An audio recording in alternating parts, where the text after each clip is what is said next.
दोस्तों, एक मर्तबा हज़रत आयशा रज़ियल्लाहु ताला अन्हा ने अर्ज किया, या रसूलल्लाह सल्लल्लाहु ताला अलैहि वसल्लम, औरतों को तो बहुत सा सवाब मिल गया, अब मर्दों के बारे में भी आप कुछ इरशाद फरमाए। तो ये सुनकर आप सल्लल्लाहु ताला अलैहि वसल्लम मुस्कुरा दिए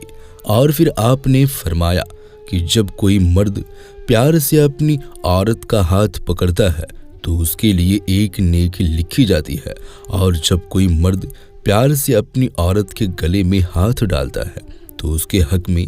10 नेकियां लिखी जाती है, और जब वो अपनी औरत के साथ में जिमा करता है यानी कि हम बिस्तरी करता है तो दुनिया व माफिया से अफजल हो जाता है, और फिर जब वो गुस्ल करता है तो उसके बदन के जिस बाल पर से पानी गुजरता है तो उसके लिए हर एक बाल के बदले में एक नेकी लिखी जाती है, और उसका एक गुनाह माफ हो जाता है और उसका एक दर्जा भी बुलंद कर दिया जाता है। और बेशक अल्लाह ताला इस पर फख्र करता है और अपने फरिश्तों से फरमाता है कि मेरे बंदे की तरफ देखो, ऐसी मर्द रात में भी गुस्ल जनाबत के लिए उठा है और वो इस बात पर यकीन भी रखता है कि मैं उसका रब हूँ। ऐ फरिश्तों, तुम इस बात का गवाह रहना कि मैंने उसको बख्श दिया है। मगर अब सवाल आता है कि क्या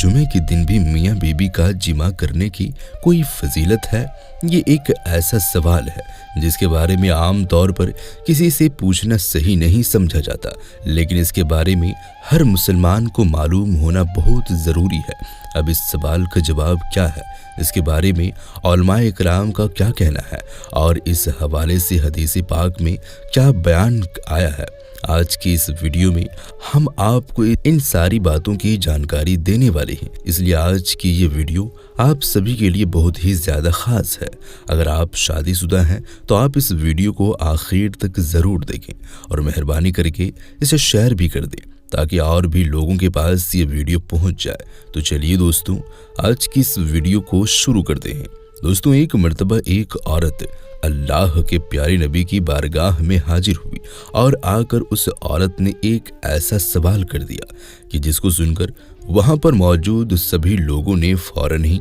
अपना चेहरा घुमा लिया, क्योंकि उन सब को हया आ गई, उन सब लोगों को शर्म आ गई। दरअसल वो सवाल ये था कि उस औरत ने आकर अल्लाह के प्यारे नबी से पूछा, या रसूलल्लाह सल्लल्लाहु ताला अलैहि वसल्लम, मेरे माँ बाप आप पर कुर्बान हो, आप मुझे ये बताएं कि क्या औरतों को हेज होता है? जब उसने भरी महफिल में ऐसा सवाल कर दिया तो सब लोगों ने शर्म से अपना चेहरा घुमा लिया, क्योंकि ऐसा सवाल उस वक्त के दौर में अच्छा नहीं समझा जाता था, यानी कि उस दौर में इस तरह का सवाल कोई भी किसी से नहीं पूछता था, इसको शर्मिंदगी का बाइस समझा जाता था। मगर अल्लाह के प्यारे नबी सल्लल्लाहु ताला अलैहि वसल्लम ने इस भरम को तोड़ते हुए इस औरत को जवाब दिया। आपने फरमाया कि हाँ, औरतों को हेज आता है। तो इस दोस्तों, हदीस पाक से पता चलता है कि इस्लाम के अंदर इस तरह के सवाल करने में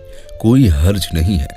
जिनका ताल्लुक किसी भी तरह से जिस्मानी कैफियत के साथ हो। ऐसे सवाल पूछने में इंसान को कभी भी शर्म या आड़ नहीं करनी चाहिए, क्योंकि शर्म या आड़ के चक्कर में कई बार इंसान ऐसे बहुत सारी नेमतों से महरूम रह जाता है जिसका उसको सवाब मिलना होता है। दोस्तों, लोगों में ये बात भी बहुत मशहूर है कि जुमे के दिन बीवी से हमबिस्तरी करने की कोई ख़ास अहमियत है, इसका कोई भी सवाब नहीं है। तो हम आपको बता दें, ऐसा कहना गलत होगा, क्योंकि इस हवाले से एक रिवायत का जिक्र किया जाता है, और वो रिवायत ये है कि हज़रत अबू हुरैरा रज़ियल्लाहु ताला अन्हु से रिवायत है कि अल्लाह के प्यारे नबी ने इरशाद फरमाया कि अगर तुम में से कोई परेशान हाल है, कोई परेशान हो गया है, तो उसको चाहिए कि वो अपनी बीवी के साथ हर जुमे को हमबिस्तरी करे, क्योंकि इसका एक अर्ज गुस्ल करने का है और दूसरा उसकी बीवी के गुस्ल करने का है। अल्लाह के प्यारे नबी हजरत मोहम्मद मुस्तफ़ा सल्लल्लाहु ताला अलैहि वसल्लम ने फरमाया कि کہ اس حدیث پاک کے مطابق جو شخص جمعے کے دن جنابت کے غسل کو پورے اہتمام کے ساتھ میں غسل کرتا ہے اور پھر پہلی فرصت میں مسجد جاتا ہے تو گویا کہ اس نے اللہ کی خوشنودی حاصل کر لی اور اس نے ایک اونٹنی کی قربانی کر دی۔ اسی طرح سے اگر کوئی دوسری فرصت میں مسجد میں جاتا ہے تو گویا کہ اس نے ایک بیل کی قربانی دے دی، اور اگر کوئی تیسری فرصت میں مسجد میں جاتا ہے تو گویا کہ اس نے ایک میڑھا کو قربان کر دیا، اور اگر کوئی چوتھی فرصت میں جاتا ہے تو گویا کہ اس نے ایک مرغی کی قربانی دے دی، اور اگر کوئی پانچویں فرصت میں مسجد جاتا ہے تو گویا کہ اس نے ایک انڈے سے خدا کی خوشنودی حاصل کر لی۔ اور جب مسجد کا امام خطبے کے لیے نکل آتا ہے تو پھر فرشتے خطبے میں شریک ہو کر خطبہ سننے لگ جاتے ہیں۔ تو حدیث پاک کے مطابق یہ کہا جاتا ہے کہ اس میں غسل جنابت کا ذکر ہے، اور غسل جنابت جمعہ کے بعد ہی کیا جاتا ہے، لہٰذا یہ حدیث جمعے کے دن بیوی سے ہم بستری کرنے کی دلیل ہے۔ اس لیے جو شخص ذمہ کرنے کی طاقت رکھتا ہے تو اس کو ضرور کرنا چاہیے، اور اگر کوئی یہ طاقت نہیں رکھتا تو اللہ پاک کسی شخص پر ایسا بوجھ کبھی نہیں ڈالتا ہے جس کو وہ اٹھانے کی قابل نہ ہو۔ دوستوں، اب بات کرتے ہیں کہ رمضان کے مہینے میں ہم بستری کرنے کے بارے میں کیا ذکر آیا ہے، کیونکہ ہمارے معاشرے میں رمضان کے مہینے میں ہم بستری کو لے کر ہی بہت ساری باتیں پھیلی ہوئی ہے۔ اکثر لوگ اس بارے میں پوچھتے رہتے ہیں کیا وہ رمضان کے مہینے میں اپنی بیوی کے ساتھ میں جمع کر سکتے ہیں، کیونکہ ایسے لوگ سمجھتے ہیں کہ رمضان کے مہینے میں ہم بستری کرنا حرام اور ناجائز ہے۔ ایسے لوگ رمضان کے مہینے میں ہم بستری کرنے کو ایک بہت بڑا گناہ سمجھتے ہیں، لیکن ہم آپ کو حدیث پاک کی روشنی میں بتا دیتے ہیں کہ رمضان کے مہینے میں بیوی کے ساتھ ہم بستری کرنا حرام اور ناجائز نہیں ہے۔ رمضان کے مہینے میں آپ اپنی بیوی کے ساتھ ہم بستری کر سکتے ہیں، صرف روزے کی حالت میں ایسا کرنا منع ہے، یعنی کہ رمضان کے مہینے میں صرف روزے کی حالت میں بیوی کے ساتھ میں جمع کرنا حرام ہے۔ اس بارے میں اللہ کے پیارے نبی حضرت محمد مصطفیٰ صلی اللہ تعالیٰ علیہ وسلم نے ارشاد فرمایا کہ روزے کی حالت میں اپنی بیویوں سے دور رہو، یعنی کہ روزے کی حالت میں جمع نہ کرو، اس سے روزہ بھی ٹوٹ جائے گا اور ایسا کرنے والوں کو اللہ کی طرف سے سخت عذاب بھی ہوگا۔ یاد رکھیں، رمضان کے مہینے میں جس طرح سے روزے کی حالت میں کھانے پینے سے روکا گیا ہے، کھانے پینے سے منع کیا گیا ہے، ٹھیک اسی طرح سے بیوی کے ساتھ ہم بستری کرنے کے لیے بھی منع کیا گیا ہے، مگر یہ کام آپ رات کے وقت میں کر سکتے ہیں، یعنی کہ جس طرح سے آپ رات کے وقت میں کھا پی کر سوتے ہیں، اسی وقت رات کے وقت میں آپ اپنی بیوی کے ساتھ ہم بستری بھی کر سکتے ہیں، اور یہی نہیں، آپ ایسا دن کے وقت بھی کر سکتے ہیں اگر میاں بیوی دونوں نے کسی خاص وجہ سے روزہ نہیں رکھا ہے، لیکن اگر کسی ایک نے بھی روزہ رکھا ہے تو پھر میاں بیوی ایسا کبھی نہیں کر سکتے،